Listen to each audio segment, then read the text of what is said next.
Hello babes, welcome back to the channel. If you are new, welcome. So in today's video I wanted to talk about the episodes of Girlfriends, well, both episodes. The last episode of season 1 where the girls go to Jamaica, and episode 1 of season 2. Now I won't be doing a full episode breakdown, but I will be discussing Miss Toni putting her hands on Joan and attempting to sleep with Joan's boyfriend. So let's get into it.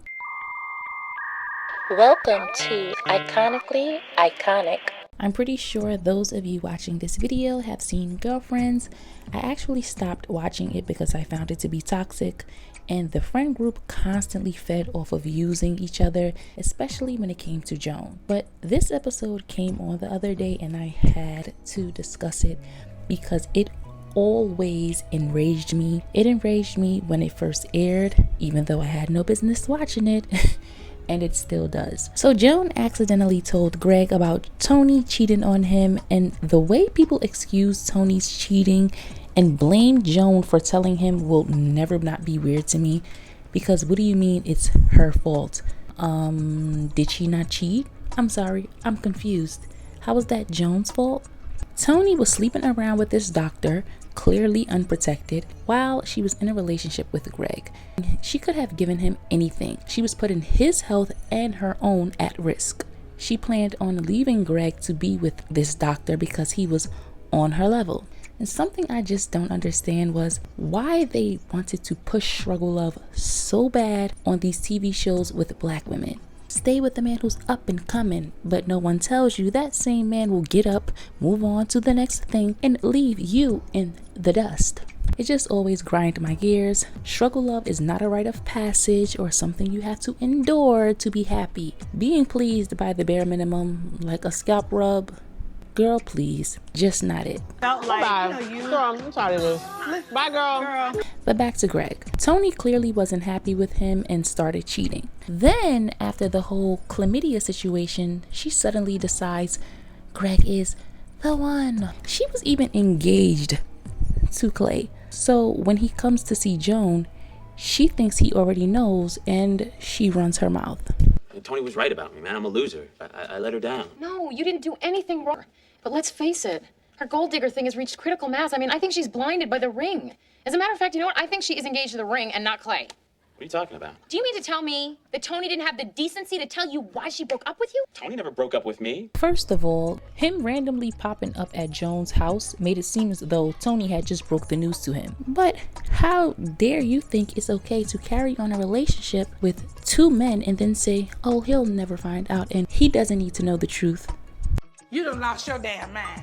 When you get your damn mind, you call me. Joan takes Toni to Jamaica trying to cheer her up, and later tells her that she accidentally told Greg about her engagement, and this girl hits her.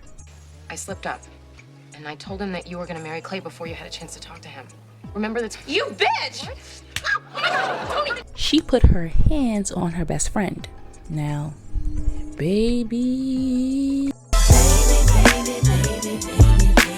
I don't know how people think it's okay to hit their friends like it's no big deal, but when I tell you Toni would have gotten the Kirk Franklin stomp in that hotel, it would have been some furniture moving. There's gonna be some furniture moving around this motherfucker. Where do you get off thinking that you have the right to put your hands on your friend because of your raggedy decisions?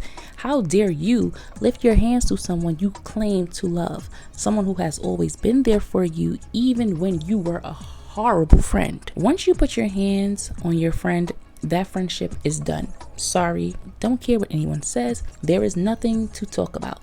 It doesn't matter how many years you've been friends. The moment you decide it's okay to hit your friend, there is no longer a friendship. There is no coming back from that. For me, you no longer exist in my world. There is no apology that will fix that. You can't tell me you're sorry. You are cut off for good. If you won't accept abuse from a man, why would you accept it from your best friend? Someone who's supposed to be like your sister. And this is where we really need to talk about trauma bonds, because that's exactly what Joan and Toni had. Their friendship wasn't built on healthy mutual respect. It was built on years of emotional codependency, shared pain, and a sense of loyalty rooted more in obligation than it was in love. Toni knew Joan was a people pleaser.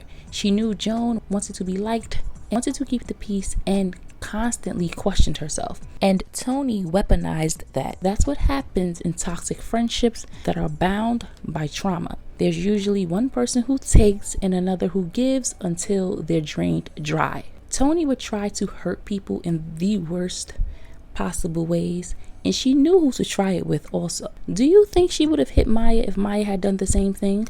No, because she knew Maya would have fought her back. But she knew Joan wasn't a fighter, which made it even worse. You'd fight someone who won't fight back? How disgusting can you be? Like I said before, tolerating abuse from your friends is not okay, especially when they know you're a people pleaser. They'll take advantage of you and mistreat you. Toni could have been mad, left, and stopped speaking to Joan. That was her right, but she chose to get violent. Joan would have never done that to her. After the Jamaica trip, Joan heads home, and what does she find? Toni in her bra and panties on her couch because she attempted to sleep with her best friend's boyfriend. I'm not gonna hit you, Toni. I'm sorry that I messed things up for you and Greg. It was a misunderstanding. But you trying to hurt me is not gonna bring Greg back. So you didn't stop at violence. Oh no, you took it even further and decided you tried to sleep with your best friend's boyfriend, who was a recovering sex addict. That showed how low she would go and how spiteful she was. Joan told your truth, and you really were about to sleep with her man to hurt her deeply? There is no way you love your friend and still want to hurt them in that many ways. This is the type of betrayal that breaks something inside you. And again, it's more than just the cheating or the violence. It's the fact that Toni intended to hurt Joan. She thought it out. She planned to act on it, and even though it didn't go the way she wanted, she still wanted Joan to believe that she slept with him. I mean, look at how she rolls up off that couch like a vampire, because she really wanted to see her best friend destroyed. That's unhinged behavior in the true definition of unhinged. She would have actually gotten pleasure out of knowing that she hurt Joan. It still boggles my mind that she was actually about to sleep with Joan's boyfriend. Like, that is crazy to me. She didn't even care about her friendship, all because of something that Joan told Greg that was the truth.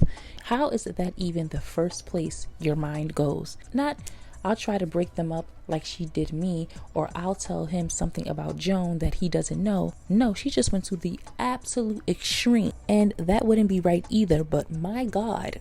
And if we're being honest, it's not far-fetched because she dated Joan's ex in the first episode. And here's the thing, friendships like this are very real in real life. So many women stay in toxic friendships because they're holding on to history, to shared trauma, and to the idea that we've been through too much together to walk away. But longevity does not equal love. A long friendship doesn't mean it's a good one. And when you're in a trauma bond, you confuse survival with loyalty. You think because someone has seen your pain, they deserve a pass when they cause it.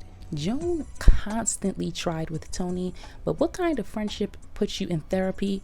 That's a friendship that needs to be cut off, as her therapist told her, but she did not listen. Toni was no good for Joan. They were bonded through trauma, but Toni was a horrible friend who only thought about herself. The way Joan would show up for her, she never got that in return. Was Joan perfect? Absolutely not.